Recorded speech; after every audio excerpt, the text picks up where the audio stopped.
आज भले ही हम चार दीवारों के अंदर, और जैसा कि हम जानते हैं कि जंगलों में अपने आप को बचा पाना हमारे पूर्वजों के लिए कोई आसान काम नहीं था। जंगलों में रहते समय हमारे पूर्वजों को हर वक्त चौकन्ना रहना पड़ता था।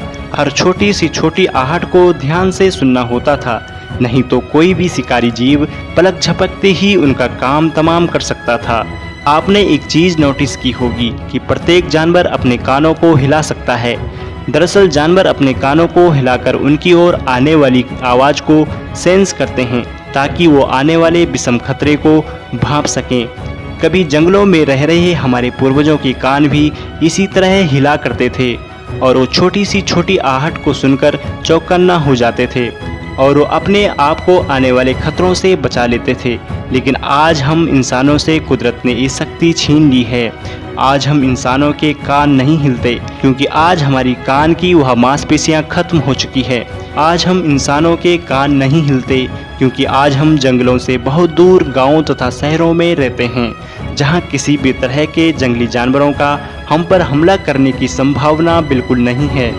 इसीलिए अब हमें ऐसे अचानक हुए हमले की आहट को सुनने की कोई ज़रूरत नहीं है। और जैसा कि मैंने शुरू में कहा था, जिस चीज़ की हमें ज़रूरत नहीं होती उसे कुदरत हमसे छीन लेती है। इसी वजह से हमारे कानों ने हिलना बंद कर दिया।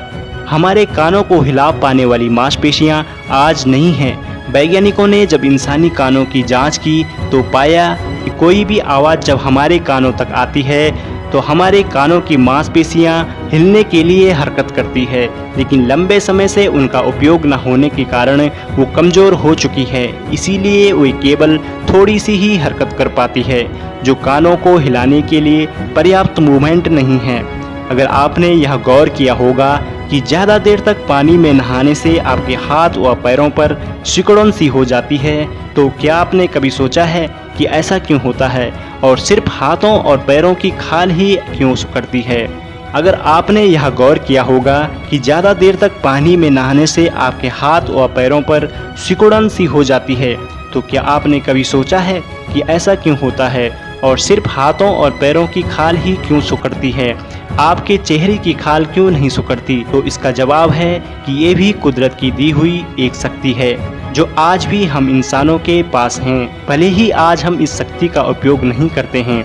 दरअसल पहले के समय में जब हमारे पूर्वज जंगलों में रहते थे तो चलने व पेड़ों पर लटकने के लिए या पेड़ की डाल को पकड़कर बैठने के लिए ग्रिप की जरूरत होती थी, लेकिन जब बारिश होती तो फिसलन बढ़ जाती थी। तो इसी वजह से हमारे पूर्वजों की पकड़ कमज़ोर ना पड़ जाए। बारिश के कारण फिसलन की वजह से हमारे पूर्वजों के चलने या डालियों को पकड़ने की ग्रिप कमज़ोर ना पड़ जाए, इसीलिए कुदरत ने उन्हें ये शक्ति दे दी कि पानी उनके झुर्रियों से होते हुए निकल जाए, लेकिन उनकी पकड़ कमज़ोर ना पड़े।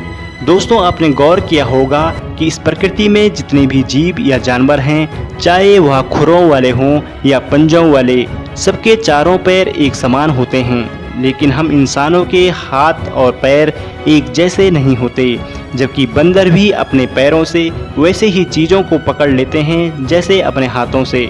कुदरत ने हाथों और पैरों में ये भिन्नता सिर्फ इंसानों में ही दी है, क्योंकि इंसान ही एकमात्र ऐसा प्राणी है जो सिर्फ अपने पैरों पर चलता है।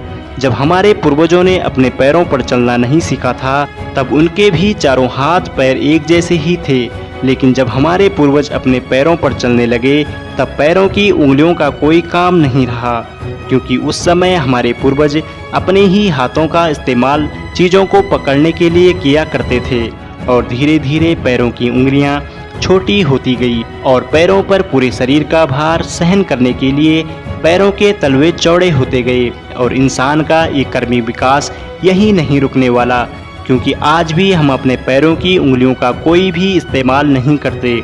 तो भविष्य में इंसानों की पैरों की उंगलियां पूरी तरह से खत्म हो जाएगी और भविष्य में इंसान के पैर कुछ इस तरह दिखाई देंगे। इंसानों के कर्मी विकास के चलते कुछ शक्तियाँ बढ़ी है तो कुछ शक्तियाँ कम हुई है, लेकिन कर्मी विकास कभी नहीं रुकता। आपने जानवरों और इंसानों में एक बात गौर की होगी, वो है आईब्रो। इंसानों की आईब्रो जानवरों से बहुत ज़्यादा घनी होती है। जानवरों में इतनी घनी आईब्रो नहीं पाई जाती। अब क्योंकि हम इंसान सीधे खड़े होकर चलते हैं तो ऐसे में हमारी आँखों में बारिश का पानी या पसीना जा सकता है। और बारिश के पानी या पसीने से आँखों को बचाने के लिए ही कुदरत ने हमारे आईब्रो इतना घना विकसित किया है। एक बार आप इंसानी कान के इस भाग को देखिए जो कि थोड़ा मुड़ा हुआ होता है। दरअसल कान में इस मुड़े भाग का आज कोई उपयोग नहीं है, लेकिन जब हमारे पूर्वज जंगलों में रहते थे तब बहुत दूर से आने वाली आवाज़ कान के इस मुड़े भाग में टकराकर कान के अंदर जाती थी। लेकिन आज हम दूर की आवाज़ को सुनना ही नहीं चाहते। आज तो हम केवल नज़दीकी आवाज़ पर ही ध्यान देते हैं। कुछ थोड़ी सी ही दूर मौजूद किसी व्यक्ति से बात करने के लिए हम मोबाइल फ़ोन का उपयोग करते हैं। इसीलिए वैज्ञानिक मानते हैं कि भविष्य में क्रमिक विकास के चलते इंसानों के कान खत्म हो जाएंगे और कानों की जगह सुनने के लिए केवल होल बने रह जाएंगे।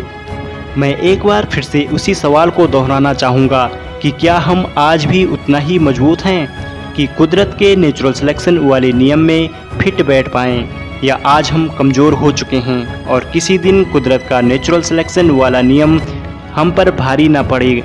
अगर हम दिमागी तौर पर बात करें तो हम अपनी बुद्धि की सहायता से कुदरत की विषम परिस्थितियों को हरा सकते हैं, लेकिन शायद हम शारीरिक शक्ति के आधार पर इतने मजबूत नहीं रहे कि अचानक आए कुदरत के किसी भीषण परिस्थिति का सामना कर सकें।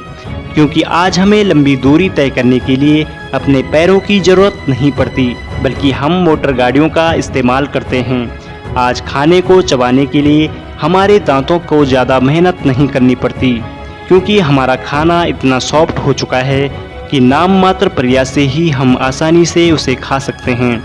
पहले समय में हमें बीमारियों से ठीक होने के लिए हमारे शरीर की रोग प्रतिरोधक क्षमता पर ही निर्भर होना पड़ता था, लेकिन आज हमें हल्के से जुखाम और दर्द की दवाई का सहारा भी हमारी रोग प्रतिरोधक क्षमता को ही कम कर सकता है। हमारे कानों की सुनने की क्षमता हमारे पूर्वजों की तुलना में बहुत कम हो चुकी है। आज ज़्यादातर महिलाओं की नॉर्मल डिलीवरी की बजाय सिजेरियन डिलीवरी हो रही है। हमारा शरीर अधिक ठंडा या गर्मी को सहन नहीं कर पाता। आज हमारे शरीर को आराम देने के लिए रोबोट हैं। क्या भविष्य में हमारे शरीर को कोई काम करने की जरूरत पड़ेगी? आज हम अपने बुद्धि के बल पर प्रकृति के सभी संसाधनों कब्जा कर बैठे हैं और सभी जानवरों को अपने इशारों पर नचा रहे हैं, लेकिन शारीरिक तौर पर हम कितने मजबूत हैं जरा ये सोचिए। क्रमिक विकास ना तो कभी रुका है और ना ही कभी रुकेगा। हम मनुष्य सबसे ज़्यादा अपनी बुद्धि का प्रयोग कर रहे हैं, इसीलिए तो आने वाली पीढ़ियां हमसे ज़्यादा बुद्धिमान होगी। भविष्य में होने वाले क्रमिक विकास में दिमाग को छोड़कर मानव शरीर का किस तरह का विकास होगा, यह सोचने योग्य बात है, क्योंकि क्रमिक विकास में कुदरत का यही नियम है कि जिस चीज़ की हमें ज़रूरत होती है कुदरत उसे हमें दे देती है, और जिस चीज़ की हमें ज़रूरत नहीं होती कुदरत उसे हमसे छीन लेती है।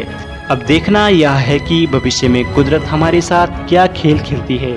तो दोस्तों इस वीडियो में बस इतना ही। दूसरी वीडियो में जल्दी आपसे मुलाकात होगी, तब तक के लिए नमस्कार।